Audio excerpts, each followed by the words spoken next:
Don't get me wrong, the human body is amazing. Endlessly, staggeringly, wonderfully amazing. I've studied it for many years and it never ceases to keep on astounding me with its intricate systems, perfectly adapted organs and genius functional design. Or, maybe not so genius. Here's the deal, evolution favors functionality, not perfection. Read on for 7 times. This couldn't be more evident. 1 hour, useful, spines. Throw back to a few million years ago, our ancient ancestors were getting about on all fours with a magnificent bow-shaped spine perfectly shaped and strong enough to support all the precious organs being cradled underneath. Then fast forward to when then humans made the big switch to a bipedal life.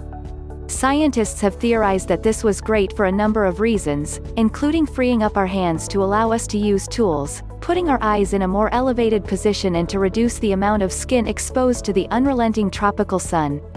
But not so much for that super essential part of our skeleton. In becoming upright, the spine had to bend in an S shape to allow for movement while simultaneously balancing the weighty cranium, causing pressure where there previously was none, and future generations to complain about backache. 2 knackered knees and hips. Apart from the pressure on our spines, becoming bipedal also meant instead of being spread through 4 limbs, our entire body weight was now being shared by just our legs. That is, our knees, hips and ankles. They're just not built for taking our full weight. 3 childbirth. This one is probably the first thing that springs to mind when discussing the human body being less than ideal in design. I can't talk from personal experience, but I've heard giving birth can be pretty uncomfortable. And the fact we have tiny narrow pelvises is not helping our plight for a less painful experience, nor is the fact we're bearing offspring with bigger brains and therefore bigger skulls. But hey, that's natural selection, baby. 4 wisdom teeth. Back in the days where our diet consisted of chewy fibrous plants, having 3 sets of molars was the dream. However, our modern-day diet consisting of more soft processed foods means 2 sets will do us just fine. Turns out those last sets of molars didn't get the memo and still like to make an appearance in adolescence. Since our brains became bigger, our jaws became smaller to make space. For a lot of us, the only place for these teeth who still insist on turning up to the jaw party is to impact into the gums, often requiring a painful extraction, a lot of ibuprofen and a few weeks of eating nothing but soup and ice cream. 5A multitasking throat. Choking is one of the most common causes of death, so you'd think we'd stop putting things in our mouths just asking to get caught in our windpipes, right? Oh yeah, because if we didn't, we'd starve. One unintuitive design feature is that our throats are involved in both digestion and respiration, and also house our voice boxes for good measure. There are alternatives in the animal kingdom, for example the sea cucumber, which feeds through its anus, but I can't imagine most humans would find that a more favorable option. 6 pitiful eyelids.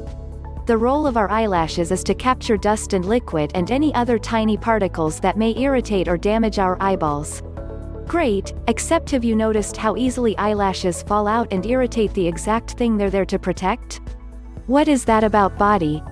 Although it wouldn't be so bad if we didn't have such wimpy eyelids, many animals have 2 sets, some even 3. These are a thicker sheath of skin to block out light, and another thinner membrane to clear particles and keep your eyes clean. The third, known as the nictitating membrane, is used to keep the eye moist whilst maintaining vision. 7 rubbish thermoregulators. Maintaining a constant body temperature is critical for life.